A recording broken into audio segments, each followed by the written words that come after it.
تقسیم ہوتی ہے. بسم اللہ الرحمن الرحیم. الحمد للہ الذی جعلنا من المتمسکین بولایت امیر المؤمنین. اللہم ایک نعبد و ایک نستعین. الصلاۃ والسلام علی آباء الحسین وابناء الحسین وجداء الحسین واولاد الحسین واصحاب الحسین وانصار الحسین.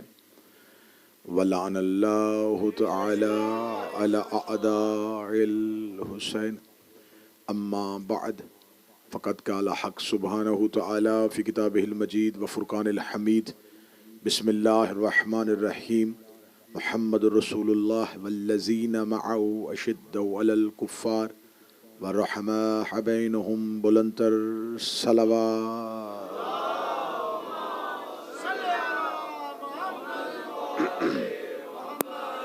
دعائے مالکان ذکر بندگان ذکر کا وارثان ذکر کی بارگاہ میں پیش ہونا قبول و منظور فرمائے.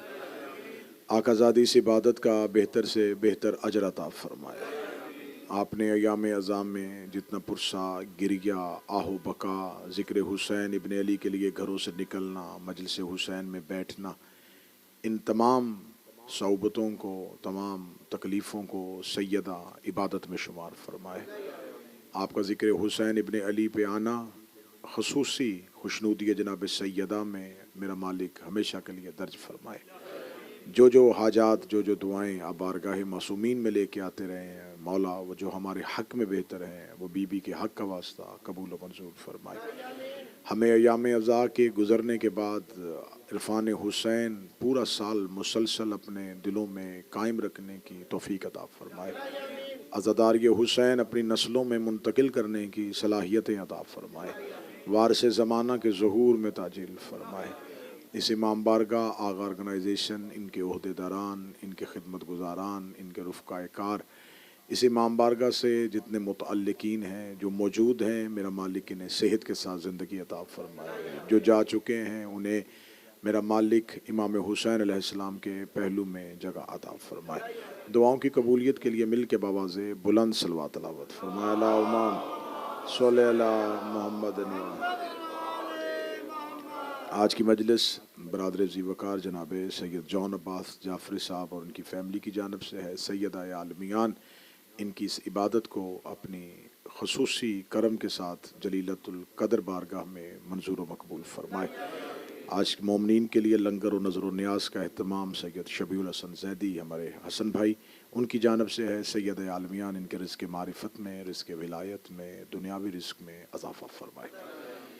اجازت ہے ذکر شروع کیا جا سکتا. سلسلہ گفتگو کی آج آخری نشست ہے. ہماری گفتگو مسلسل پورے عشرۂ محرم میں 10 دنوں میں رہی کہ ہم اس الزام کو ختم کرنے کی ایک کوشش کر رہے تھے کہ صحبت رسول ایک معیار ہے اور صحبت رسول کے اس معیار میں جو گزرتا ہے وہ شاہکار مکتب رسالت بن جاتا ہے. ہمارے اوپر یہ جو الزام ہے کہ ہم شاید نبی کے وفادار اصحاب کو، نبی کے جانسار اصحاب کو اہل بیت کے مقابلے پہ ترجیح نہیں دیتے، تو یہ یقیناً یہ حق ہے کہ ہم اہل بیت کے معاملے میں اتنے محتاط ہیں اور اتنے سخت ہیں کہ ہم نبی کے بعد اہل بیت کو سب سے زیادہ افضل سمجھتے ہیں. ہم مولا امیر المومنین کو رسول اللہ کا بلا فصل خلیفہ مانتے ہیں. ہمارے عقائد روز روشن کی طرح عیاں ہیں. ہم اپنے عقائد میں صرف یہ نہیں ہے کہ ہم خاموشی سے یا چھپ کے اپنے عقائد کا اظہار کرتے ہیں. ہم اپنی اذان میں برملا یہ اپنے عقیدے کا اظہار کرتے ہیں کہ ہم علی کو رسول اللہ کا وصی مانتے ہیں اور خلیفہ مانتے ہیں، اور ساتھ ہم یہ بھی کہتے ہیں بلا فصل کہ ہم بغیر فاصلے کے خلیفہ مانتے ہیں. ہم جناب سیدہ کو صدیقۃ الکبریٰ مانتے ہیں. ان کا حق فدق جو تھا اس مطالبے پہ سیدہ کو حق پر سمجھتے ہیں. ہماری یہ عقائد روز روشن کی طرح عیاں ہیں. ان عقائد کے بعد اب ہم سے بات کریں، اب ہم سے گفتگو کریں، تو اسی الزام کو ختم کرنے کے لیے ہم نے مسلسل آپ کو 2 طرح سے آپ کے سامنے واضح کیا کہ اصحاب پیغمبر میں بھی ہر ایک وفادار پیغمبر نہیں تھا. اگر سارے ہی اصحاب نبی کے وفادار ہوتے تو پھر خدا نے قرآن میں سورہ منافقون کن کے لیے نازل کی تھی. مسلمان کافر کی ایک ہی شکل تھی، ایک ہی صورت تھی، اس لیے خدا نے کافروں کے لیے ایک ہی صورت بھیجی، کافرون. مسلمان کی ایک ہی شکل ہوتی تو خدا ایک ہی صورت بھیجتا، مسلمون. لیکن خدا نے کافروں کے لیے کافرون بھیجی، مسلمانوں کے لیے مسلمون نہیں، دو صورتیں بھیجی، مومنون، منافقون.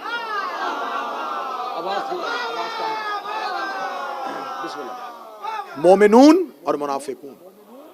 اب یہ منافق جو ہوتا ہے یہ یہودی نہیں ہے، یہ عیسائی نہیں ہے. خدا نے مشرکون بھیج دی ہے، خدا نے کافرون بھیج دی ہے، لیکن یہاں خدا نے اگر منافقون صورت بھیجی ہے تو اس سے مراد یہودی یا عیسائی نہیں ہے. منافق نفاق سے نکلا ہے، نفاق نفق سے نکلا ہے، جس کے اندر کچھ ہو اور وہ ظاہر کچھ کرے، جس کی خدا نے واضح طور پہ یہ علامت بتا دی تھی کہ میرا حبیب ان کے دلوں میں ایمان نہیں ہے، یہ صرف زبان سے لا الہ الا اللہ کہہ رہے ہیں. تو اس دور کا تقاضا تھا کہ جو زبان سے بھی کہہ دیتا تھا، مسلمانوں کی سٹرینتھ نہیں تھی، مسلمانوں کی تعداد اتنی زیادہ نہیں تھی، زبان سے کہنے والے کو بھی مسلمان سمجھا جاتا تھا. لیکن خدا نے جب مسلمانوں کی اکثریت بن گئی، جب مسلمانوں کی جماعت ایک کثیر تعداد میں تبدیل ہو گئی، تو خدا نے کہا میرا حبیب اب واضح کر دے کہ اب یہ جتنا جوگ در جوگ لشکر مسلمان ہو رہا ہے یہ سارے ہی مسلمان نہیں ہیں. اب ان کے اندر دو واضح دو گروہ ہیں، ایک ہے مومنون اور ایک ہے منافقون. دور پیغمبر پہ نبی اور اللہ کو خبر تھی، کیونکہ رسول کی محفل میں لوگ بیٹھتے تھے، دل کے اندر کچھ ہوتا تھا، زبان پہ کچھ ہوتا. جو ہی محفل رسول سے نکلتے تھے پھر رسول کی محفل سے نکل کے وہ کھل کے اپنے عقیدے کا اظہار کرتے تھے، اور خدا بذریعہ جبرائیل رسول کو حکم پہنچا دیتے تھے میرا حبیب یہ جو ابھی تیرے پاس سے اٹھ کے گئے، ابھی یہ تیرے پاس جو بیٹھے ہوئے تھے، انہوں نے تیری غیر موجودگی میں تیری اس بات کا یہ مذاق اڑایا ہے. تو یہ ساری باتیں دور رسول میں تو واضح ہوتی رہیں، اور رسول بتاتے رہے کہ خدا بار بار کہہ رہا ہے منافقون کے لیے یہ آیت بھی بھیجی ہے، یہ بھی منافقین کے لیے بھیجی ہے، یہ بھی منافقین کے لیے بھیجی ہے. آخر ایک دن محفل پیغمبر میں رسول کے جلیل القدر صحابہ بیٹھے تھے، جن میں حضرت سلیمان محمدی اور حضرت ابو ذر بیٹھے ہوئے تھے. انہوں نے کہا یا رسول اللہ آپ کی زندگی میں تو پتہ چل گیا ہے کہ قرآن بتا دیتا ہے کہ منافق کون ہے، لیکن آپ کے جانے کے بعد جب آیتیں نہیں اترا کریں گے تو کیسے پتا چلے گا کہ منافق کون سا ہے. رسالت مآب نے دیکھا مسجد کے کونے پہ ریت پہ سر جھکائے ہوئے علی قرآن لکھ رہے تھے، امیر المومنین کی طرف ہاتھ کا اشارہ کر کے اہل سنت کتابوں میں رسول نے کہا یا علی کاما اٹھئے گا. علی اٹھ کے کھڑے ہوئے. رسول نے سلمان ابو ذر سے کہا پورے مدینے کے میرے صحاب کو بتا دو یہ ہے مومن اور منافق کی پہچان. اس کی محبت اس کی محبت عین ایمان ہے.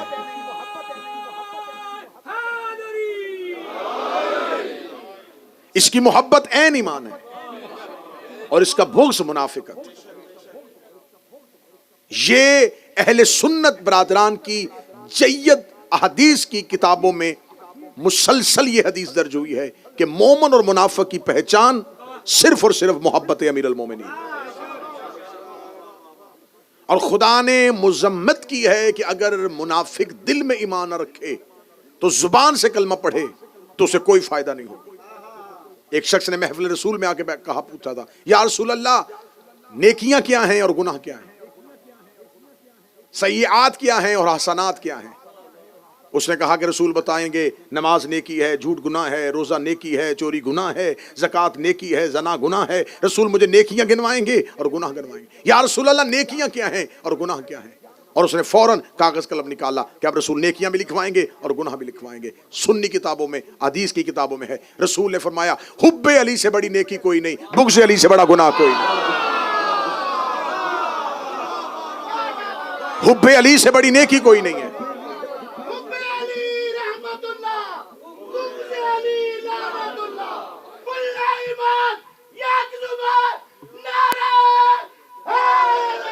یا حب علی سے بڑی نیکی کوئی نہیں ہے، بغض علی سے بڑا گناہ کوئی نہیں۔ اگر دل میں علی کی محبت نہ ہو اور دل میں علی کی دشمنی ایک رائی کے دانے کے برابر بھی ہو، اور حدیث پیغمبر ہے کہ احد کے پہاڑ کے برابر سونا راہ خدا میں خرچ کیا جائے، 70 حج پیدل میں محمد کے ساتھ کیے ہیں، صفا اور مروہ کے درمیان غربت کی حالت میں مر جائے اور رائی کے دانے کے برابر بھی میرے بھائی علی کا بغض اس کے دل میں ہوا، فرمایا جنت دور کی بات ہے خوشبو بھی نہیں سونگ سکتی۔ اس کی وضاحت کی تھی جب حضرت ہمارے یاسر نے پوچھا تھا یا رسول اللہ، مجھ سے اصحاب پوچھتے ہیں کہ رسول نے کہا ہے کہ میرے بھائی علی کی محبت دل میں نہیں ہوگی تو کوئی نیکی فائدہ نہیں دے گی۔ کتنی بہترین وضاحت کی۔ فرمایا اس لیے کہ بغض علی نجاست ہے۔ ایک برتن میں نجاست کا ایک قطرہ ڈال دیا جائے، پھر اس کے بعد جو بھی چیز پاک ڈال لیں گے وہ خود بخود نجس ہو جائے گی۔ میں سمجھا تھا شاید اس کے بعد مجھے سمجھانے کی ضرورت نہیں پڑے گی۔ نجاست کا ایک قطرہ ڈال دیا جائے، پاک چیز بھی ڈالو تو نجس ہو جائے گی۔ بغض علی ہے نجاست، دل میں رکھ کے نماز بھی پڑھو، روزہ بھی رکھو، زکوٰۃ بھی دو، تلاوت بھی کرو۔ جنگ صفین میں جب مولا امیر المومنین نے اپنے ایک صحابی سے کہا تھا کہ جاؤ لشکر شام پہ حملہ کرو، وہ لشکر شام پہ حملہ کرنے کے لیے اپنا ایک دستہ لے کے آگے بڑھا تو انہوں نے دیکھا کہ مال کے اشتر آ رہا ہے، انہوں نے فوراً قرآن نیزوں پہ بلند کر لیا، مال کے اشتر اپنا لشکر لے کے واپس آ گئے۔ علی نے فرمایا مالک حملہ کیوں نہیں کر کے آئے؟ فرمایا مولا حملہ کرنے گیا تھا لیکن انہوں نے قرآن نیزوں پہ اٹھا لیے، قرآن نیزوں پہ اٹھا لیے ہیں۔ تاریخ کہتی ہے علی بجلی کسی تیزی سے گھوڑے کی زین پہ آئے، علی نے اپنی ذوالفقار کو ہوا میں لہرایا، مالک نے کہا مولا کہاں جا رہے؟ فرمایا ان پر حملہ کرنے کے لیے۔ اس نے کہا مولا حملہ تو میں بھی کر سکتا تھا لیکن مولا میں تو قرآن دے کے واپس آ گیا۔ علی نے بھاگتے گھوڑے کی زین پہ کہا مالک قرآن ان کے حلقوں میں اٹکا ہوا ہے، قرآن ان کی گردنوں میں پھنسا ہوا ہے۔ اس نے کہا مولا ایسے بھی قاری ہوتے ہیں جو قرآن پڑھے اور قرآن حلق میں رک جائے۔ فرمایا تو نے نبی سے نہیں سنا القرآن مع علی وعلی مع القرآن، قرآن اور علی ہمیشہ اکٹھے ہوتے ہیں۔ قرآن دل میں آنے سے پہلے حلق میں رک کے دیکھتا ہے، اگر دل میں علی ہو تو اتر جاتا ہے ورنہ حلق میں رک جاتا۔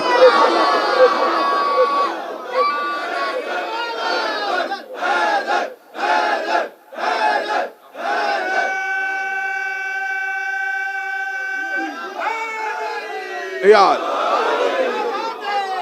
بسم اللہ۔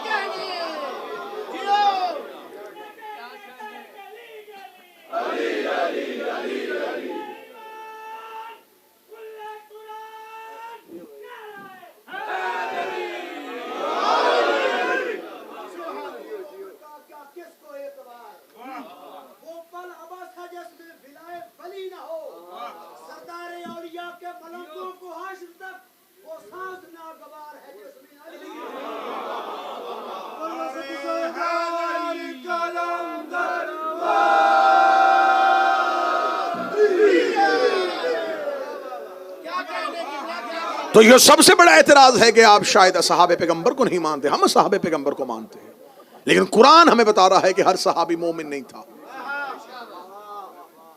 12 منافقین کے نام تو رسول لکھوا کے گئے تھے حذیفہ کو، وادی عقبہ 12 منافقین کے نام تو اہل سنت کتابوں میں لکھا ہے، صحیح بخاری نے لکھا ہوا ہے، محدثین نے لکھا ہے کہ رسالت امام نے حضرت حذیفہ یمان کو لکھوا ہے۔ حذیفہ کے پاس وہ نام موجود تھے اور بہت بڑی شخصیت رسول کے جانے کے بعد، کیونکہ رسول نے کہا تھا حذیفہ منافق کی سب سے بڑی نشانی کیا ہوگی؟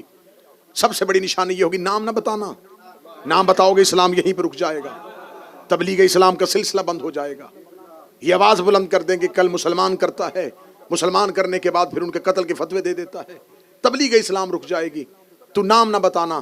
حذیفہ نے کہا مولا کیسے ہو سکتا ہے کہ دلوں میں منافقت رکھیں، آپ سے دشمنی رکھیں، آپ کے قتل کا ارادہ کریں، آپ کی اونٹنی کو پہاڑی سے گرانے کا سوچیں اور ان کے نام نہ بتائے جائیں؟ فرمایا حذیفہ ایک نشانی ہے، میری زندگی میں مریں گے میں جنازہ نہیں پڑھاؤں گا، میرے بعد مریں گے علی جنازہ نہیں پڑھائے گا۔ اب ہم سے یہ نہ پوچھا کرو کہ تم کسے مانتے ہو کسے نہیں مانتے، ہمیں یہ بتایا ہو کہ علی کس کے جنازے میں گئے تھے۔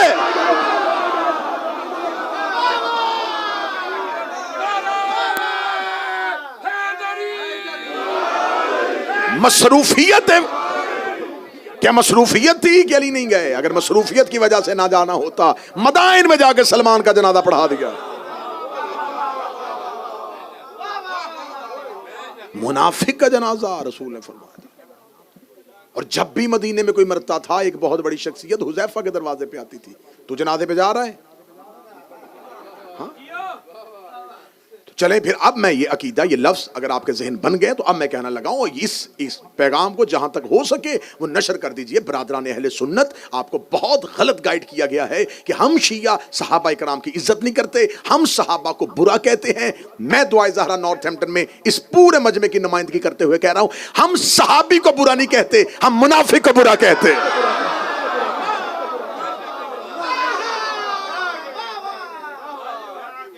ہم صحابہ پیغمبر کو مانتے ہیں لیکن ہم منافقین کو نہیں مانتے. اور جب آپ ہم پر اعتراض کرتے ہیں نا، تو میں نے تو پہلی 2 3 4 مجلسوں میں بار بار یہ ریپیٹ کیا ہے کہ آپ کے پاس بھی تو مکمل بایوگرافی جن صاحب کی ہے ان کی تعداد تو 7,000 ہے.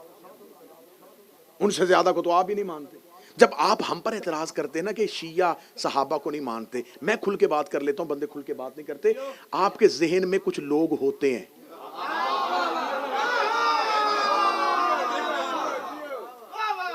کچھ لوگوں کو آپ ذہن میں رکھ کے تو آپ نہ صحابہ کا نام نہ غلط استعمال کریں، باقی سب لوگوں کو تو نہ غلط کریں. آپ نام لے کے بتایا کریں کہ آپ انہیں کیوں نہیں مانتے. عقیدے میں کھل کے آئے نا کہ آپ چند نام ذہن میں رکھ کے کہتے جی آپ صحابہ کو کیوں نہیں مانتے، اور پھر ہم بھی ایسے ہی جواب دیتے ہیں. ہم بھی انہی کو ذہن میں رکھ کے ہم بھی کہہ دیتے ہیں کہ ہم سب کو نہیں مانتے. تو یہ ختم فاصلے تب ہوں گے جب تھوڑا تھوڑا مصلحت کا پردہ درمیان سے ہٹ جائے گا. آپ بائی نیم ہم سے پوچھیں، ہم آپ کو بائی نیم بتائیں. آپ ہم سے، چلے میں اچھا کر کے کہہ دیتا ہوں، آپ ہم نے بائی نیم پوچھیں، ہم آپ کو بائی کریکٹر جواب دیں گے.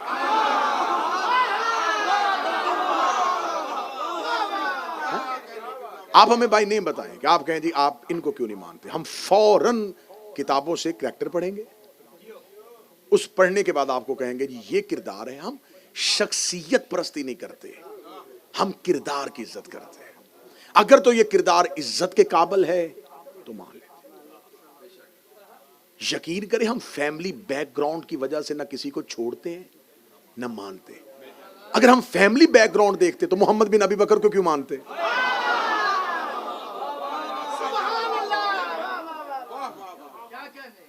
شیعہ مرتا مر جاتا ہے لیکن یزید کے لیے اتنا سا بھی نرم گوشہ نہیں رکھتا.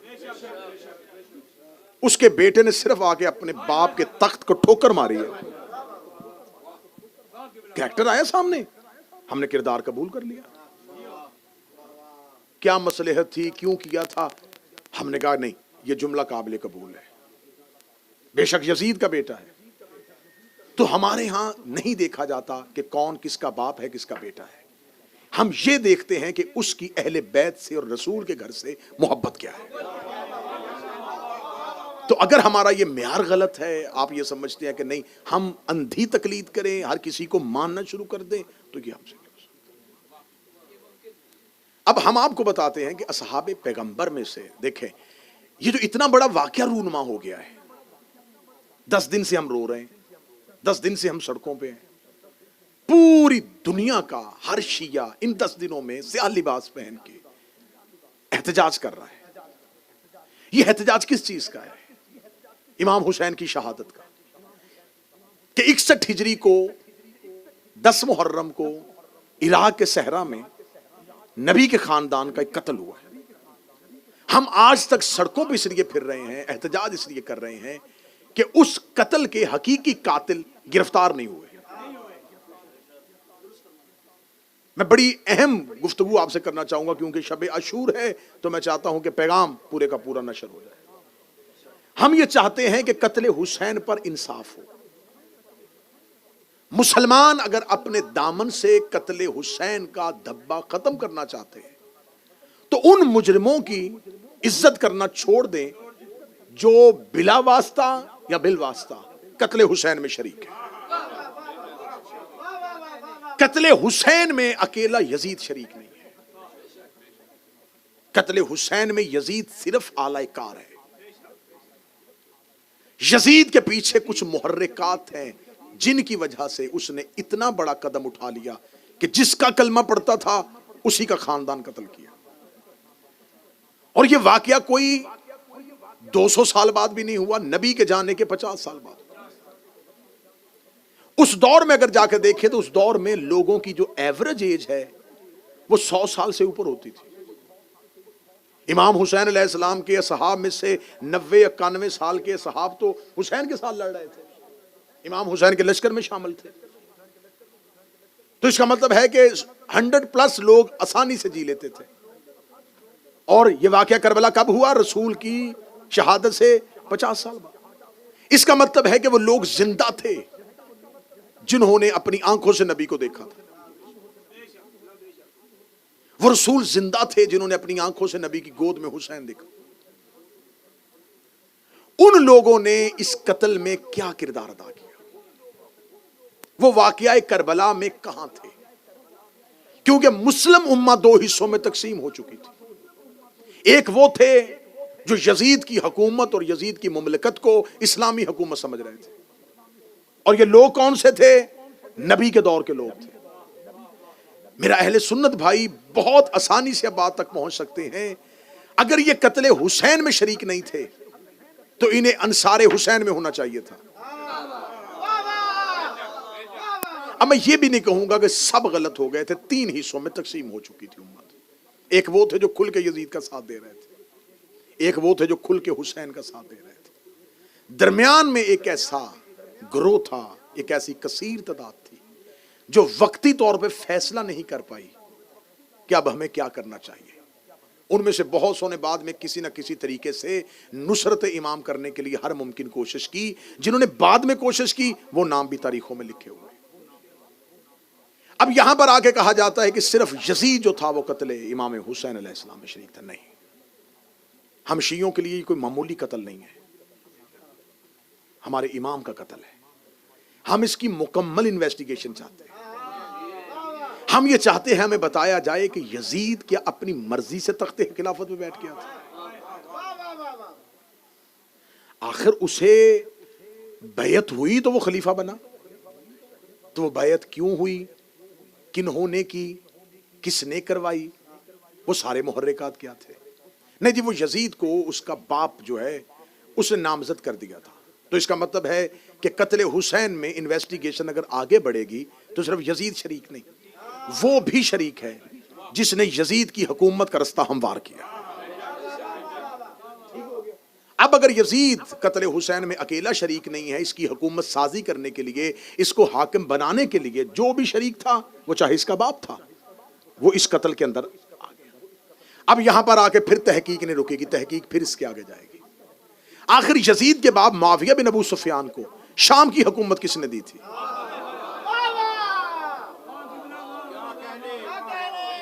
اگر آپ سراغ لگانا چاہیں تو پھر سراغ تو لگ سکتا ہے. اگر آپ نے ویسے ہی تعصب کی پٹی آنکھوں میں باندھ لی ہے اور قاتلان حسین کو ہی اپنے ہیرو سمجھنا ہے تو آپ کی مرضی ہے. ورنہ ہم شیعہ کٹ رہے ہیں، مر رہے ہیں، لیکن آپ کو حق پہنچا رہے ہیں کہ خدا را اپنے دماغ، اپنے ذہن، اپنی عقلوں کو روشن کرو. یزید کی حکومت بنانے میں اس کے باپ کا ہاتھ تھا. معاویہ بن ابو سفیان کو شام کی حکومت دینے میں کس کا ہاتھ تھا؟ کس نے اسے خلیفہ بنایا تھا؟ کہتے تیسری خلافت کے دور میں باقاعدہ طور پر اسے نامزد کر دیا گیا تھا. 18 ہجری سے لے کے 60 ہجری تک 42 سال مسلسل ابو سفیان کا بیٹا شام کے مسلمانوں کا حاکم بنا رہا. کیا 42 سال میں مسلمانوں کے پاس کوئی حافظ قرآن، کوئی مفسر قرآن، کوئی محدث، کوئی ایسا صحابی، کوئی برگزیدہ، کوئی نبی کے خاندان سے محبت کرنے والا نہیں تھا کہ 42 سال جگر چبانے والی کا بیٹا، دسترخوان میں واضح شراب رکھ کے پینے والا، کتوں اور بندروں سے کھیلنے والا، وہ مسلمانوں کا حاکم بن کے حکومت کرتا رہا اور کسی نے بھی نہ پوچھا؟ نہیں، یہ سب جی بنی امیہ کی نسل اور ہے. اور پھر یا کہ بہت بڑا تاریخ کا دھوکہ دیا جس میں اکثریت ہمارے شیعوں کی بھی آ گئی کہ بنی امیہ جو تھے یہ بنی ہاشم کے رشتہ دار ہی تھے، پیچھے سے ان کا شجرہ ایک تھا. غلط. خدا نے قرآن میں پہلے کہہ دیا ہے شجرہ طیبہ اور ہے، شجرہ خبیثہ اور ہے۔ اگر شجرہ ایک ہوتا، موضوع ٹھیک ہے جی، اگر شجرہ ایک ہوتا تو خدا ایک ہی شجرے کی بات کرتا۔ خدا نے قرآن میں دو شجروں کی بات کی ہے، شجرہ طیبہ، شجرہ خبیثہ۔ شجرہ ملعونہ اور ہے، شجرہ طیبہ اور ہے، دو شجرے ہیں۔ اب میں آپ کو بتا دیتا ہوں، عبد مناف کے دو بیٹے، ایک کا نام عمر جسے ہاشم کہتے، دوسرے کا نام عبد الشمس۔ کہا جاتا ہے کہ عبد الشمس کا جو بیٹا تھا وہ امیہ تھا، امیہ عبد الشمس کا بیٹا نہیں تھا، عبد الشمس کے بیٹے کا نام ربیہ تھا۔ امیہ عبد الشمس کا غلام تھا۔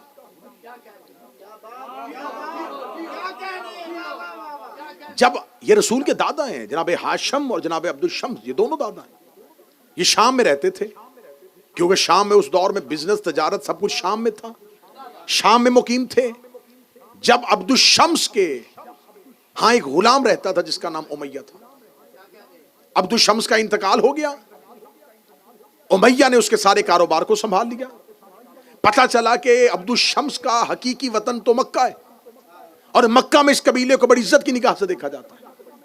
یہ مکہ پہنچتا ہے، جب مکہ آتا ہے تو جناب عبد المطلب اس سے سوال کرتے یہ کون ہے؟ تو یہ کہتا ہے میں عبد الشمس کا بیٹا ہوں، میں آپ کا خاندان ہوں۔ فرماتے اسے کعبہ کے قریب لے کے جاؤ،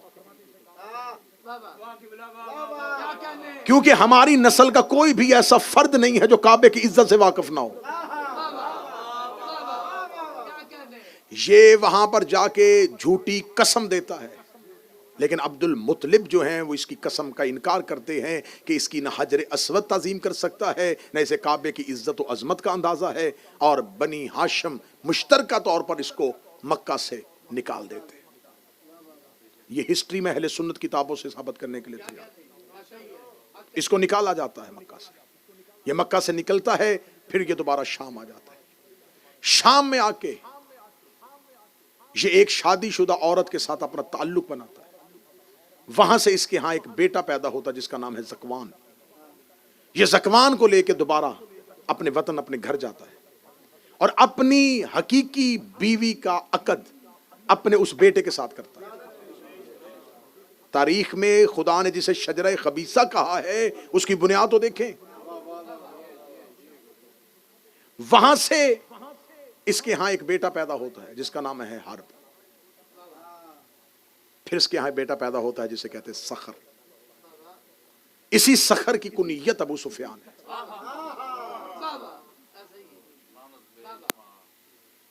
ابو سفیان کے ہاں پھر تین بیٹے آتے ہیں، ایک حنظلہ جسے بدر میں علی نے مارا، ایک معاویہ، اور ایک یزید۔ ایک تو یزید معاویہ کا بیٹا تھا، ایک یزید معاویہ کا بھائی بھی تھا، یزید بن ابو سفیان۔ ادھر سے حرب کے ہاں ایک اور بیٹا ہے ابو سفیان کے علاوہ جس کا نام ہے آس۔ آس کے پھر دو بیٹے ہیں، ایک کا نام ہے حکم اور ایک کا نام ہے عفان۔ حکم کا بیٹا مروان اور آس کا بیٹا عثمان، عفان کا بیٹا عثمان۔ پھر اس میں سے ایک بیٹا ہے جس کا نام ہے عقبہ، عقبہ کا ایک بیٹا ہے ولید۔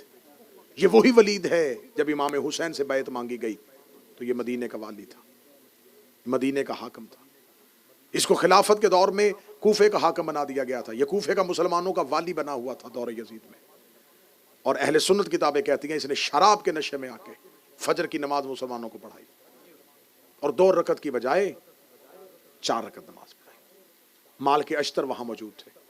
یہ شراب کے نشے میں بے ہوش ہو کے مصلی پہ گرا، لوگوں نے اس کی انگوٹھی اتاری، کیونکہ انگوٹھی خلیفہ کی جو حاکم ہوتا ہے وہ مہر ہوتی ہے اس کی۔ انگوٹھی اتار کے مدینے بھیج دی کہ یا علی یہ دیکھیے کیا ہو رہا ہے، ایک شرابی کو یہاں پہ حاکم بنایا ہوا اور وہ مسلمانوں کو نماز پڑھا رہا ہے۔ کیا کیا گیا؟ اس کو معزول کیا گیا؟ نہیں، اس کو معزول کرنے کی بجائے اس کو مدینے جیسی اہم پوسٹ کو بلا لیا گیا۔ یہ تمام کام جو ہو رہا تھا، یہ بنی امیہ کا جو شجرہ پھیل رہا تھا، کوئی کوفے کا والی بن رہا تھا، کوئی شام کا والی بن رہا تھا، کسی کو یمن کا والی بنایا جا رہا تھا۔ اب میرا اہل سنت بھائیوں سے سوال ہے کہ آپ ہمارا گریبان پکڑتے کہ آپ صحابہ کو نہیں مانتے، کیا اس دور میں نبی کے جلیل القدر صحابہ موجود نہیں تھے؟ کیا ابو ذر کوفہ کا گورنر نہیں بن سکتا تھا؟ کیا سلمان شام کا حاکم نہیں بن سکتا تھا؟ کیا مقداد کو کسی ملک کی گورنری دی گئی ہو؟ تو ان تمام شخصیات کو چھوڑ کے صرف بنی امیہ کو نوازنا، کہ دوسری خلافت کے دور میں جب بنی امیہ مکمل طور پہ شام کا کنٹرول سنبھال لیتے ہیں اور 42 سال تک ان کی حکومت چلتی رہتی ہے، اور 42 سال صرف اور صرف ایک امت کو علی کی دشمنی میں پالا جاتا ہے. تو اب ادھر یہ ہے ایک پورا شجرہ جو اہل بیت کی دشمنی میں ہے. سوال یہ پیدا ہوتا ہے کہ یزید کی حکومت سازی میں کس کا ہاتھ تھا؟ معاویہ کا. معاویہ کو کس نے بنایا تھا؟ تیسری خلافت کے دور میں تیسرے خلیفہ کی حکومت کس نے بنائی تھی؟ 6 لوگوں کی کمیٹی نے. 6 لوگوں کی کمیٹی کس نے چنی تھی؟ دوسرے خلیفہ نے. دوسرے کو نامزد کس نے کیا تھا؟ پہلے خلیفہ نے. پہلا خلیفہ کس نے چنا تھا؟ سقیفہ نے. جو قتل ہوا یہ کون تھا؟ حسین. یہ کس کا بیٹا تھا؟ علی کا. علی کو کس نے حاکم بنایا تھا؟ رسول نے. کہاں بنایا تھا؟ غدیر میں. جھگڑا حسین اور یزید کا نہیں، جھگڑا سقیفہ اور غدیر کا ہے.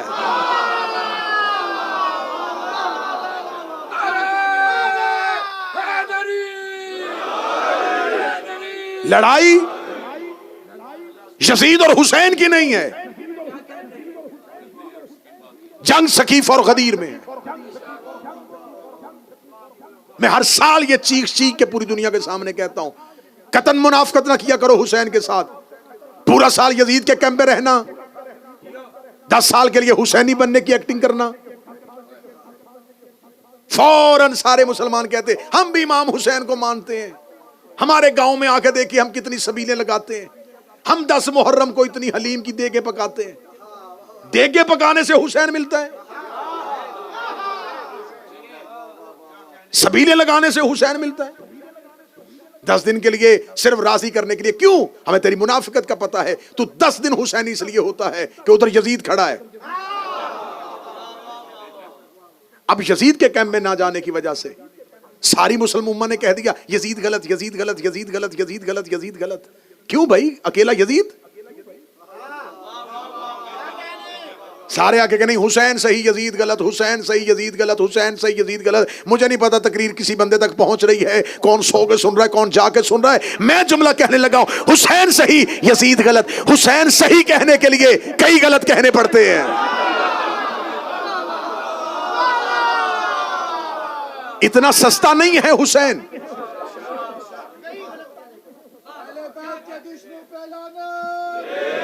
آپ کیسے کہہ سکتے ہیں کہ صرف یزید تھا؟ یہ پوری سازش ہے. اور سازش کہاں سے چلی؟ سقیفہ سے. امامت کہاں سے چلی؟ غدیر سے. اس کا مطلب ہے لڑائی حسین اور یزید کی نہیں ہے، غدیر اور سقیفہ کی ہے. آج بھی مسلمانوں میں 2 ہی فرقے ہیں، یہ غدیری فرقہ یا سقیفائی فرقہ. یا تو آپ سقیفہ کے فالوور ہیں یا آپ غدیر کو فالو کر رہے ہیں. کوئی تیسرا راستہ نبی نے چھوڑا ہی نہیں ہے. یا غدیر یا سقیفہ، یا خلافت یا امامت. قرآن میں 2 ہی صورتیں، یا مومنون یا منافقون.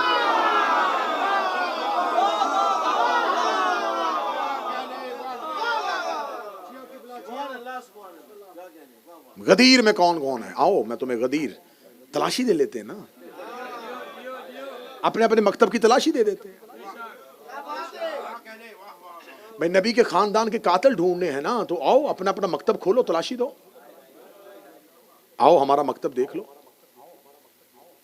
ہمارے پاس علی ہے، حسن ہے، حسین ہے، زین العابدین ہے، محمد باقر ہے، جعفر صادق ہے، موسیٰ کاظم ہے، علی رضا ہے، تقی ہے، نقی ہے، عسکری ہے، مہدی ہے. لو تلاشی. ان میں سے کسی میں عیب نکال کے دکھاؤ.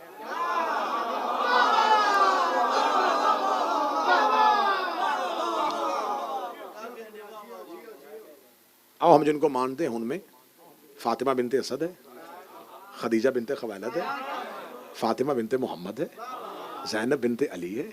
آؤ عیب نکال کے دکھاؤ. دی ہے نا تلاشی؟ دی ہے نا, دی ہے تو پھر تلاشی لینی بھی تو ہے.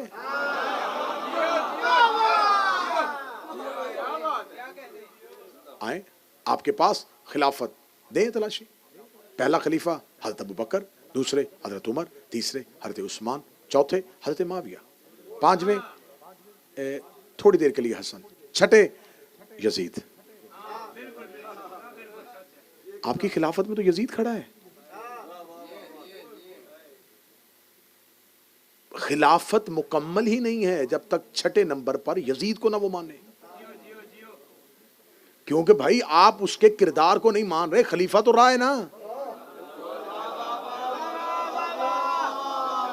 خلافت تو اس نے کی ہے, مسلمانوں کا خلیفہ تو رہا ہے.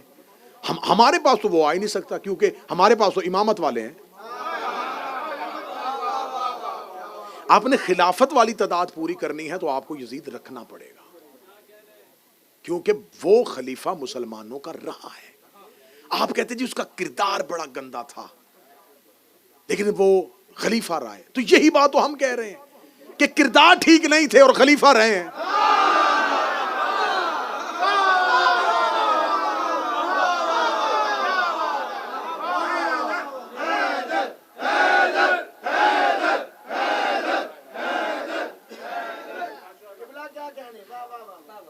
ہر بندے کی خواہش ہوتی ہے کہ مجھے ڈاکٹر میڈیسن وہ دے جو میں آرام سے کھاؤں. انجیکشن کون خوشی سے لگواتا ہے بھائی؟ تکلیف والا مرحلہ کون خوشی سے لیتا ہے؟ یزید میٹھی گولی تھی, کھا لی, فوری طور پہ کہہ دیا ہاں ہاں ہاں لے جائیں لے جائیں. ہم نہیں مانتے حضور, ہم صرف یزید ہی نہیں پکڑیں گے, ہماری تو مجبوری ہے, ہم تو پھر جائیں گے کہ آخری سازش میں کون کون کہاں کہاں سے شریک تھا. یہ سب کچھ اچانک نہیں ہوا, اچانک ہو گیا. اچانک مفتیوں نے فتوے دے دیے حسین کے قتل پہ. وہ جو مفتی فتوے دے رہے تھے وہ وہی مفتی تھے جو جمعہ کے خطبوں میں ممبروں پہ علی کو گالیاں دے رہے تھے. تو یہ پوری 50 سال میں جو زمین نبی کے خاندان کے خلاف تیار ہوئی ہے, یہ میرا اہل سنت بھائی اچانک نہیں ہوئی.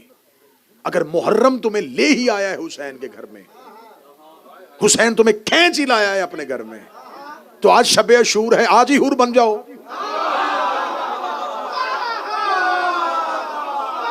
آج حور بن جاؤ.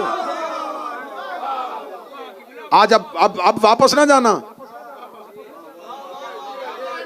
کیونکہ آج رات کا طریقہ ہے جو حسین کے پاس آ جائے پھر وہ واپس نہیں جاتا. آپ آ گئے ہیں تو اب آپ حسین کے. انشاءاللہ اسی موضوع کو ہم بڑھائیں گے سوئم کی مجلس میں, اس کی مکمل تفصیلات اگلی, کیونکہ وقت بہت زیادہ ہو گیا اور شہادت بھی مکمل کری. اور مجھے 2 وعدے میں نے آپ سے کیے تھے کہ مجھے صحابہ حسین پہ بھی بات کرنی ہے. ہمارے ہاں مکتب تشیع میں ہم امام حسین علیہ السلام کے 72 تعداد جانتے ہیں, 72 کے کردار نہیں جانتے. میں 3 4 5 جو جتنا آپ برداشت کر سکیں گے اتنا میں آپ کو بتاؤں. اس میں کیسے کیسے جلیل القدر لوگ ہیں. حبیب ابن مظاہر, مظاہر کہا جاتا ہے لیکن مظاہر ہے, اس کو مظاہر کہہ دیا جاتا ہے لیکن اصل تلفظ کا مظاہر ہے. حبیب ابن مظاہر ایسا حسین کا جید صحابی کہ جو ظاہر بیٹھے وہ میری گواہی دیں گے. قبر حسین پہ کسی بھی دروازے سے جاؤ پہلے حبیب آتا ہے, اور حسین کے شہر میں جاؤ تو پہلے حر آتا ہے. پھر میں جملہ کہہ دوں, حر ہے حسین کے شہر کا دروازہ, حبیب ہے حسین کی زری کا دروازہ. امام حسین نے حر کو اپنے شہر کے باہر بٹھایا ہے. حسین کو پتا تھا کہ قیامت تک کے لیے میرے شہر میں گناہگاروں نے بھی آنا ہے, کہیں کربلا کے باہر آ کے ڈر نہ جائیں. کربلا کے باہر آ کے اپنے گناہوں سے ڈریں تو سامنے حر کھڑا ہو, ہائے ہائے حر کہے آ جاؤ میں تمہارے سامنے زندہ مثال ہوں. دروازہ حسین کے شہر کا دروازہ حر, حسین کی زری کا دروازہ حبیب. کیا تھا اس میں جو حسین نے اس کی قبر اپنی قبر کے ساتھ بنوائی ہے؟ امام حسین علیہ السلام نے جناب حبیب کو ایک خط لکھا تھا، اس خط میں حبیب کو سلام کیا تھا رجل فقی کہہ کے، اے مرد فقی تم پر میرا سلام۔ اور میں بچوں کو سمجھانے کے لیے کہہ دوں، جناب حبیب رسول کے صحابی تھے، امام حسین اور امام حسن علیہ السلام کا بچپن تھا۔ ان کے باپ مظاہر نے نبی کا کھانا کیا کہ آپ نے یا رسول اللہ کل میرے گھر کھانا کھانا۔ رسالت مآب نے فرمایا مظاہر اکیلا نہیں آؤں گا، بیٹوں کو ساتھ لے کے آؤں گا۔ رسالت مآب جب اگلے دن حسن اور حسین کو لے کے مظاہر کے گھر کی طرف چلے تو مظاہر کا یہی بیٹا حبیب اپنے مکان کی چھت پہ تھا۔ یہ مہمانوں کا رستہ دیکھ رہا تھا کہ آج رسول نے ہمارے گھر آنا ہے، یا چھت سے گر کے حبیب مر گئے۔ تاریخ پڑھ رہا ہوں، حبیب مر گئے، باپ نے لاش کمرے میں رکھ کے بند کر دیا دروازہ۔ رسالت مآب آئے، دسترخوان لگا دیا، حسن اور حسین ساتھ۔ جو ہی حسن اور حسین، دائیں حسن بیٹھ گئے، بائیں حسین بیٹھ گئے، امام حسین نے نانا کا بازو پھیلا کے، نانا اس کا بیٹا حبیب کہاں ہے؟ رسول اللہ فرمایا مظاہر میرا حسین پوچھ رہا ہے تیرا بیٹا حبیب کہاں ہے، کیونکہ وہ حسین سے بڑی دوستی رکھتا ہے۔ مظاہر کی آنکھوں میں آنسو آ گئے، کہنے لگے یا رسول اللہ بتانا نہیں چاہتا تھا کہ کہیں آپ میرے گھر کا کھانا نہ چھوڑ دیں، تھوڑی دیر پہلے مکان کی چھت سے گرا، اس کا انتقال ہو گیا۔ موت کی خبر سنی حبیب کی، حسین تڑپ کے اٹھے، کہاں ہے حبیب؟ مظاہر آگے آگے چلا، پیچھے حسین چلے، کمرے میں جا کے چادر ہٹائی، حسین نے حبیب کا دیکھا چہرہ، حبیب تو نے ہمارا انتظار ہی نہیں کیا؟ نانا مجھے حبیب زندہ چاہیے۔ رسول نے دعا کے ہاتھ بلند کیے، حبیب اٹھ کے بیٹھ گیا۔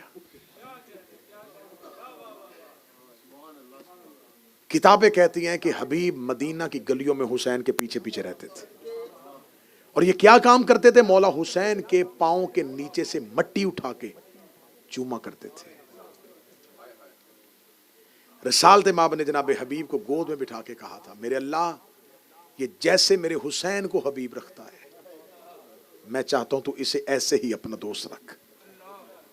امام حسین نے آخری وقت میں خط لکھ کے حبیب کو کوفہ سے بلایا۔ صحابی پیغمبر بھی ہے، رسول کی صحبت میں بھی ہے۔ مرد فقی والی بات شاید میں نے پہلے کبھی کی تھی، کروں گا تو زیادہ وقت گزر جائے گا، مجھے 2-4 صحابے بات کرنے ہیں۔ اس حبیب کو یہ اس کا ہے کہ حسین کی محبت، حسین کا عشق، اور خط لکھ کے امام حسین نے بلا لیا۔ جناب جون، اس کو بعض لوگ سمجھتے ہیں کہ یہ امام حسین علیہ السلام کا غلام تھا، امام حسین کا غلام نہیں، یہ جناب فضل ابن عباس ابن عبد المطلب کا غلام تھا۔ رسول کے چچا حضرت عباس، ان کے بیٹے تھے فضل، ایک عبداللہ ابن عباس ہیں، ان کے بھائی فضل، یہ فضل کا غلام تھا۔ جناب فضل خرید کے لائے تھے جون کو، مولا امیر المومنین نے جناب فضل سے 150 اشرفی میں خرید لیا، اور خرید کے ابو ذر کو تحفہ دے دیا۔ ابو ذر جون کی تربیت کر، پھر جناب جون حضرت ابو ذر کے ساتھ رہے۔ جب حضرت ابو ذر کو محبت علی میں وطن چھوڑنا پڑا تو جون ساتھ گیا تھا۔ جب 32 ہجری میں حضرت ابو ذر کی شہادت ہو گئی، روتا ہوا جون مدینے آ گیا، یا امیر المومنین آپ نے جس کا غلام بنایا تھا وہ میرا آقا چلا گیا۔ علی نے فرمایا پھر تو آزاد ہے؟ اس نے کہا اب میں آزاد نہیں ہونا چاہتا، میں اب غلامی ہی میں رہنا چاہتا ہوں۔ امیر المومنین نے فرمایا ٹھیک ہے، پھر آج کے بعد تو میرے حسین کا غلام ہے۔ یہ جون ہے جس نے کربلا میں امام حسین علیہ السلام سے جب وقت رخصت چاہی تو حسین سے کہا کہ مجھے اجازت دی دیے۔ حسین نے کہا نہیں جون، تو مجھے بڑا پیارا ہے۔ جناب جون سے کہا نا تو مجھے بڑا پیارا ہے، جون دور جا کر ریت پہ بیٹھ کے رونا شروع کر دیا۔ حسین نے جون کو روتے دیکھا، حسین نے کہا جون کیوں رو رہا ہے؟ کہنے لگا مجھے پتا ہے میں غلام ہوں، میں حبشی ہوں، میرا خون اس قابل نہیں ہے۔ حسین نے جون کو یوں سینے سے لگایا، جون ایسی باتیں کیوں کرتا ہے؟ جا جون، حسین تمہیں ودا کرتا ہے۔ یہ واحد وہ شہید ہے جس کی لاش پر حسین آئے اور اس کے سینے سے خون لے کے حسین نے اپنی داڑھی پہ لگایا۔ جون تیرے خون سے تو خوشبو آ رہی ہے، اور قاتل کہتے ہیں کہ کربلا میں اتنی خوشبو تھی شام غریبہ کے بعد جو جون کی لاش سے آ رہی تھی. ایک صحابی ہے وہاب ابن کلبی، نصرانی تھا، اپنی ماں اور اپنی بیوی کے ساتھ مسلمان ہوا. حسین کے ہاتھ میں کلمہ پڑھا اس نے. جب یہ کربلا میں پہنچا اس کی شادی کو 17 روز ہوئے تھے، اور اپنی ماں اور اپنی زوجہ کے ساتھ حسین کے پاس آ گیا. مولا حسین میں مرنا چاہتا ہوں. ماں بڑی عاشقہ تھی حسین کی، بڑی محبت کرتی تھی. ماں نے کہا جون وہاب زیادہ اجازت دے نہ مانگ، بس حسین کے قدموں پہ سر رکھ اور مقتل میں چلا جا، میں تیری لاش دیکھنا چاہتی ہوں. اس نے جا کے مولا حسین سے صرف اتنا کہا، مولا 17 دن ہوئے میری شادی کو، میری ماں تو ضعیفہ ہے، بی بی زینب سے پوچھ لے کہ میری زوجہ کا خیال کرے گی. علی کی بیٹی کی آواز آئی، وہاب نہ گھبرا، تیری امانت میرے حوالے ہے. وہاب میدان میں گیا، بڑی جانساری کے ساتھ لڑ رہا تھا وہاب کلبی. جب اس کی زوجہ، اس کی بیوی خیمے کی چوب لے کے نکل آئی ہے اور اپنے شوہر کے ساتھ مل کے لشکر میں گئی لڑنے کے لیے. کربلا میں جہاں حسین کے اصحاب شہید ہوئے وہاں ایک خاتون شہید ہوئی ہے جو وہاب کی بیوی ہے. اس کے سر پہ تلوار لگی ہے اور شوہر کے ساتھ شہید ہوئی ہے. کربلا میں ایک صحابی، ایک حسین کے ناصر کی زوجہ بھی شہید ہوئی ہے، وہ وہاب کلبی کی زوجہ تھی. اور ماں کا کلیجہ کیا تھا؟ جب قاتل نے وہاب کا سر تلوار کی نوک پہ رکھا، اس نے گھوڑے کو دوڑایا، گھوڑے کو دوڑا کے اس نے خیام کی طرف یوں سر کو پھینک کا کون ہے اس کی ماں؟ اٹھا اپنے بیٹے کا سر. ماں دوڑتی ہوئی خیمے سے باہر آئی، وہاب کا سر اٹھایا، چوما، لشکر یزید پہ واپس بھیج کر دی یہ حسین کو صدقہ کر دے، ہم واپس نہیں لیتے.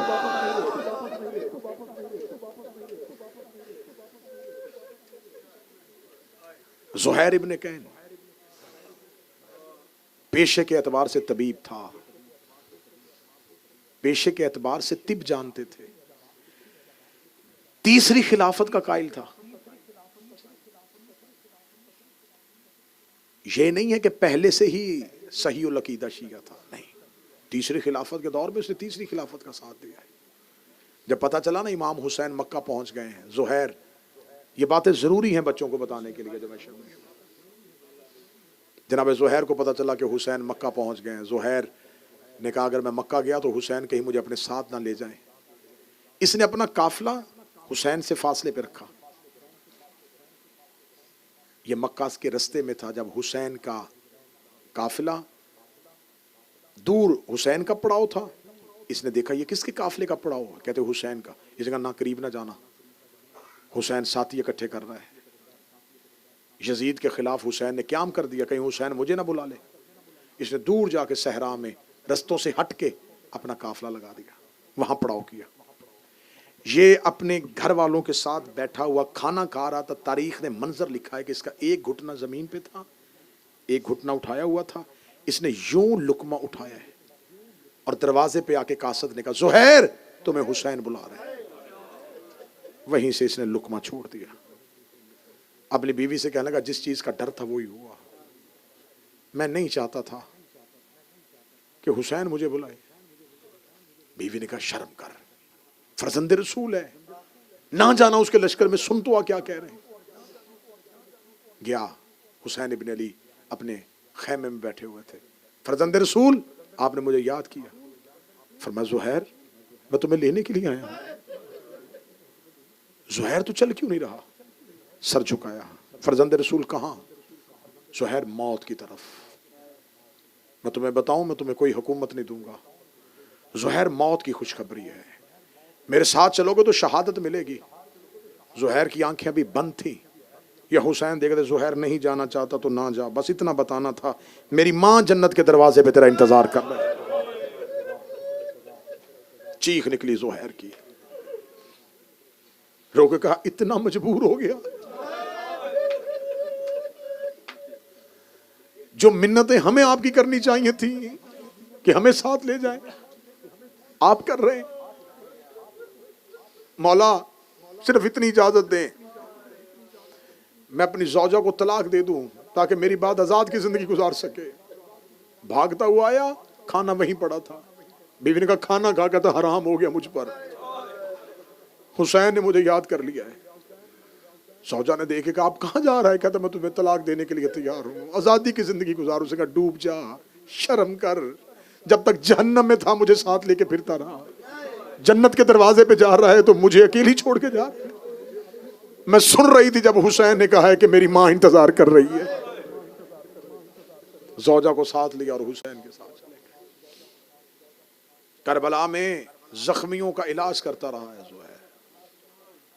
آزمودہ ترین عمل ہے. عارفین کہتے ہیں کہ اگر آپ کو کسی بیماری کی کوئی دوا نہ مل رہی ہو, زہیر سے توسل کرو, جناب زہیر سے توسل کرو. ایک عارف نے مجلس حسین میں عرب میں یہ مجلس پڑھی اور ایک مستور بیٹھی مجلس سن رہی تھی مستورات میں. اس نے کہا کہ اگر تمہیں کوئی بیماری کا حل نہ ملے تو زہیر سے توسل کرو, زہیر خواب میں آ کے تمہیں بیماری کا علاج بتائے گا. اس نے وہیں پر بیٹھے ہوئے منت مان لی, مولا میرا بھائی بڑا بیمار ہے, موذی مرض کا شکار ہے, میں زہیر سے توسل کرتی ہوں. رات سو گئی, خواب میں زہیر آیا. زہیر نے آ کے کہا تیرے بھائی کے پاس دوا ہے لیکن وہ کھاتا نہیں.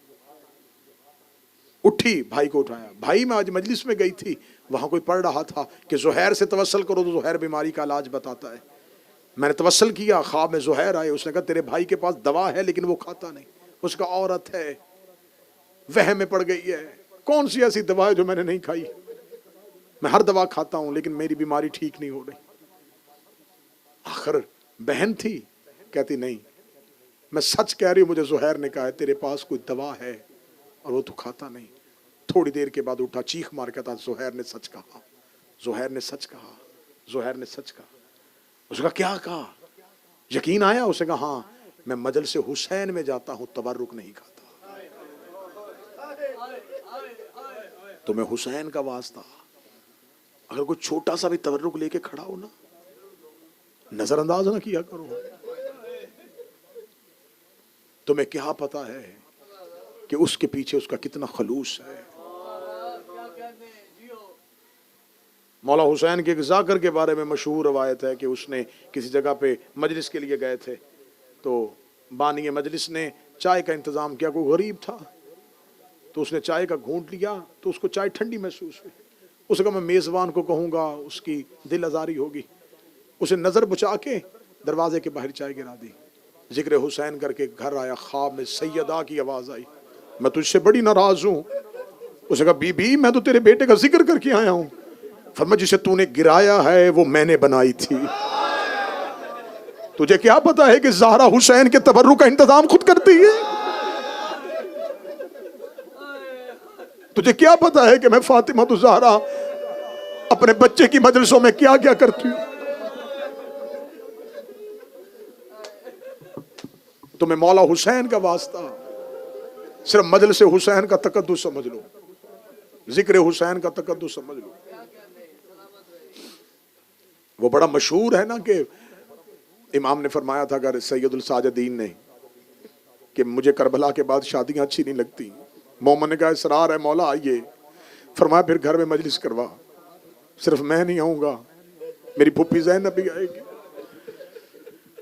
اس نے مجلس کا انتظام کیا, ذکر حسین ہوتا رہا. وہ رستہ دیکھتا رہا, بازار میں دیکھے, مجلس میں دیکھے.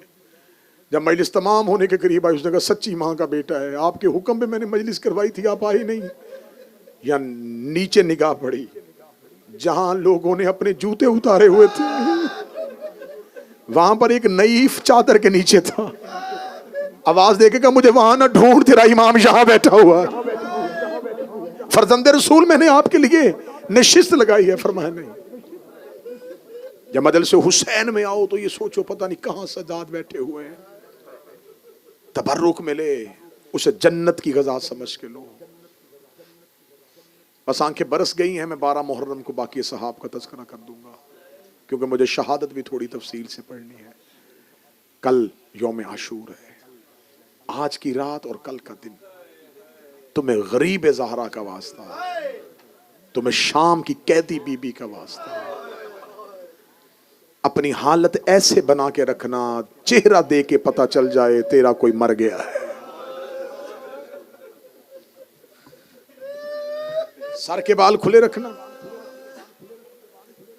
گریبان چاک، آستینیں الٹا کے رکھنا، کل کا دن ایک دوسرے سے مصافحہ نہیں کرنا،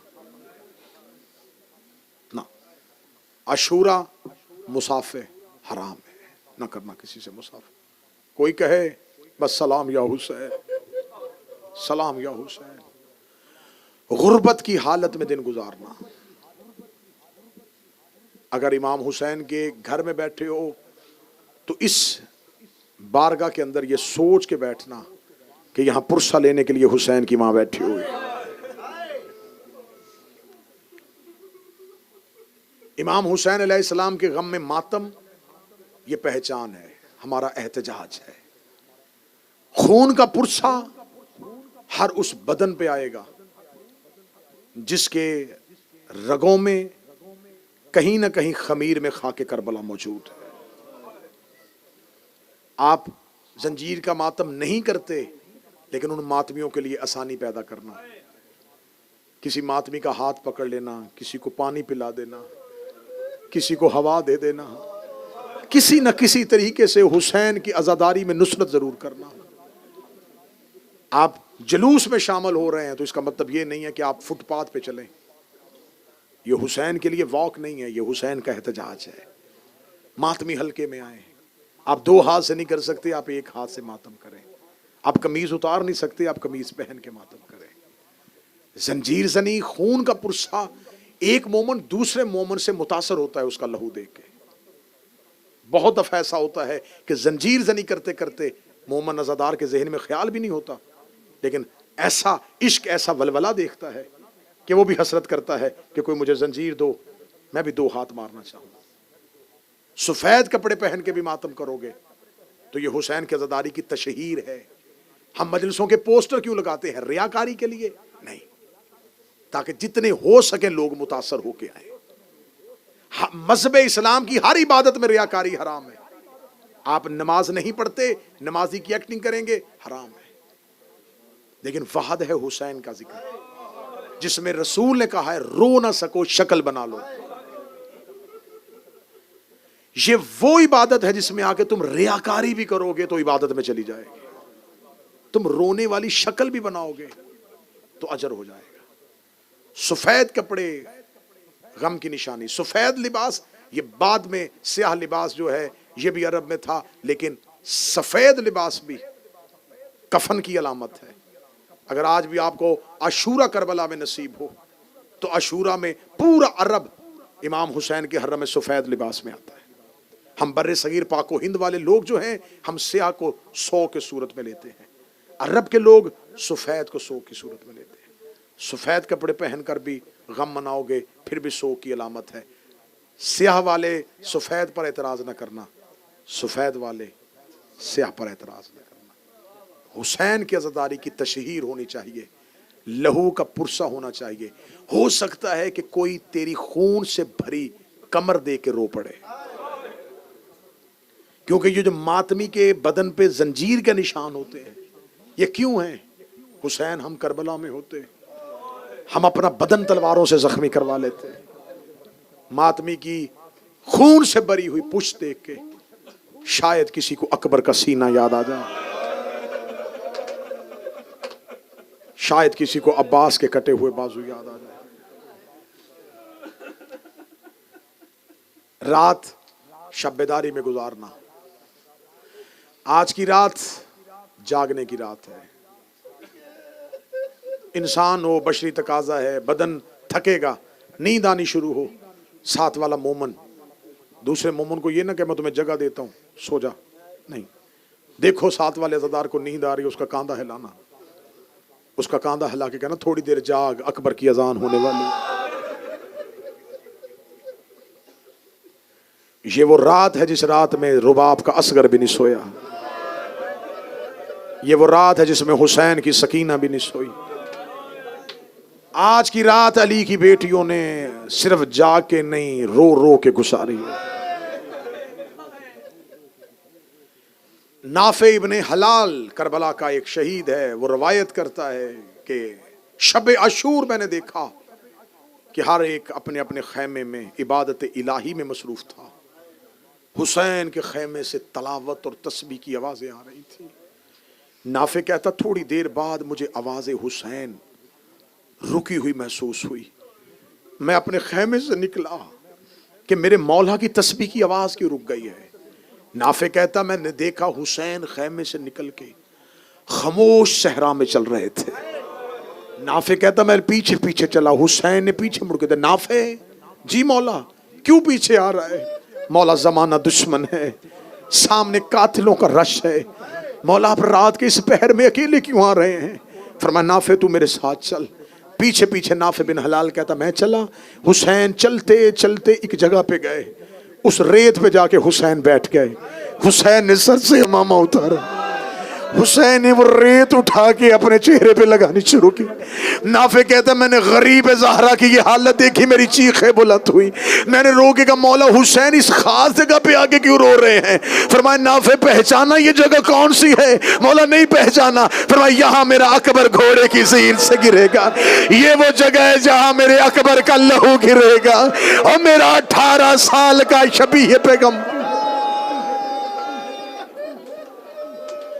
یہ وہ جگہ ہے جہاں پہ میرا اکبر گرے گا۔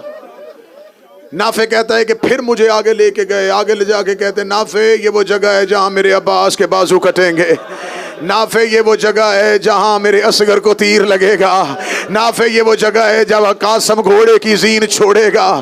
نافع بن حلال کہتا ہے کاش میرے بس میں ہوتا، میں اپنی روح اپنے بدن سے نکال لیتا۔ ایک ایسی نشیب والی جگہ آئی ہے جہاں غریب زہرا سجدے میں گر گیا، سجدے میں گر کے حسین کی آواز آئی سچی ہے میری ماں، صدیقہ ہے میری ماں۔ میں نے کہا حسین کیا ہوا؟ فرمایا یہ وہ جگہ ہے جہاں تیرا یہ مظلوم 13 ضربوں سے ذبح ہوگا۔ رو کے کہنے لگا مولا آپ اپنی قتل گاہ پہ کیوں آئے ہیں؟ فرمایا نافع میں اپنے خیمے میں تسبیح کر رہا تھا، یا میری ماں زہرا کی آواز آئی ہے حسین ایک بار جا کے دیکھ، میں تیری مقتل اپنے بالوں سے صاف کر کے آئی ہوں تاکہ جب تو گھوڑے کی زین سے گرے تجھے کوئی کنکر نہ لگے، تجھے کوئی پتھر نہ لگے۔ اور روتی ہوئی آنکھوں سے کہنا جس زہرا نے بیٹے کے گرنے کی جگہ بالوں سے صاف کی تھی اس کی بدن پہ گھوڑوں نے ٹاپوں کے ساتھ ہائے حسین، ہائے حسین، ایسے چیخے مار کے رو تیرے گھر میں جنازہ ہے۔ چیخوں والی آوازیں زہرا کو بڑی اچھی لگتی ہیں، تمہیں غریب زہرا کا واسطہ آج آہستہ آواز میں نہ رونا، آج اتنا اونچا ہو ہائے حسین، ہائے اکبر، ہائے اصغر، کیونکہ آج رات ہم نے صرف یہ کہنا ہائے حسین، ہائے اکبر، ہائے عباس۔ رات گزر جائے گی، کل کا دن گزر جائے گا، کل ہم یہاں بیٹھ کے کہیں گے ہائے زینب، ہائے سکینہ، ہائے رقیہ۔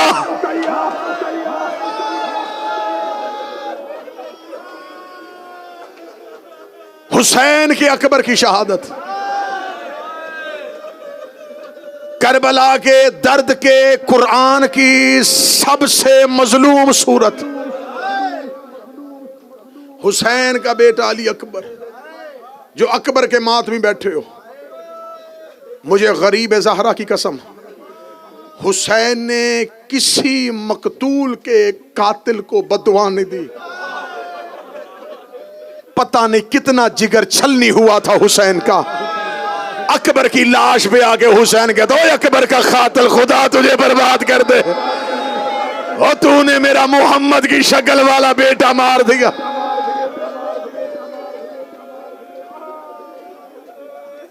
آئے اکبر ٹیلے پہ حسین، بابا اللہ کے حوالے۔ حسین نے قبضہ تلوار سے اپنی پیشانی کو اٹھایا۔ اکبر چھوڑ کے جا رہا ہے؟ اکبر تیرا بابا کہاں جائے گا؟ اکبر ایسے نہیں، پہلے ماں کا فدا کر کے آ۔ شہزادہ علی اکبر کے آنے سے پہلے علی کی بیٹی عالیہ کی آواز ہے سیدزادیو سب میرے خیمے میں آ جاؤ۔ علی کی بہویں، علی کی بیٹیاں عالیہ کے خیمے میں چلی گئی۔